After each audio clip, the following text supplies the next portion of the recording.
Wagwan guys, so I dug into the top reasons many people get their global talent visa applications rejected, and I just had to tell you about it to increase your chances of success when you apply, or even if you are not considering it before now, to pick your interest so you can also apply or consider that direction. It turns out that even if you are killing it at work, your work is excellent, the key is showing that the world knows you as a leader in your field, in your industry. So I saw a post on LinkedIn that shared some real quotes from real rejection letters. Like I think the first one was something about the candidate has not built a sustained national or international reputation, and there is little external validation such as award, public profile, or evidence of leading a company. So you can see for yourself like what they are looking out for when you apply for your global talent visa. It's actually one of the most important and most interesting visas one can get, maybe like to the UK. You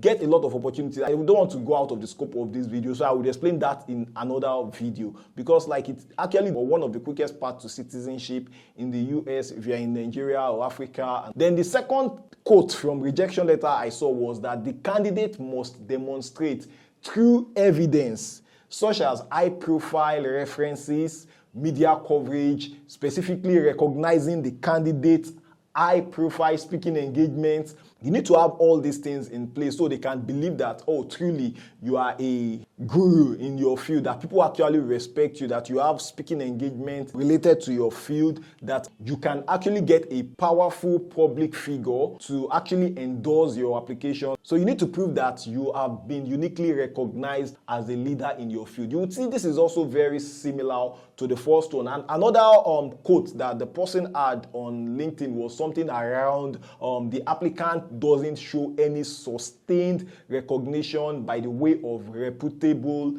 national or international awards, no high public profile, or leadership of initiatives within the technology ecosystem. I know this may sound a bit overwhelming, but here are some cool ideas from my findings that could help us boost our public profile. The first thing you should do is join events. Think about attending tech meetup, workshops, or even speaking at small gathering. It doesn't have to be like the biggest gathering in your country and have a flyer for it. Just have an imprint, digital prints of it online. This event helps to show that you are a thought leader in your field. Then 2, share your thoughts. Start writing blogs. For example, like you can see, I have a lot of articles on Medium, and I'm not even doing that because of the global talent visa or anything. I just do it because that's what I love to do. So, but if you are looking at getting the global talent visa, you need to start maybe like blogging it, like have your articles sponsored in newspaper and stuff like that. You know, you write articles about your work and your challenges, your ideas, things like that on LinkedIn. It's a great way to let people know what you are all about. Then another thing you should do is to aim for awards. You know, the crazy thing is that aside maybe like having to lobby for awards, that was an advice someone actually gave me, which I find valuable. But you know, the crazy thing is like there's an attraction force in the universe that's like, maybe for me as a Christian, when I desire it, things start to work in place in that line of thought. Because the moment the person told me, the next week after that week, I got an award nomination without even having to lobby for it. That's the Africa For You award. So like, having gotten that, I may have to like look out for other awards. Do you understand? Look out for contest and award in your field. Even a small recognition can actually add to your profile.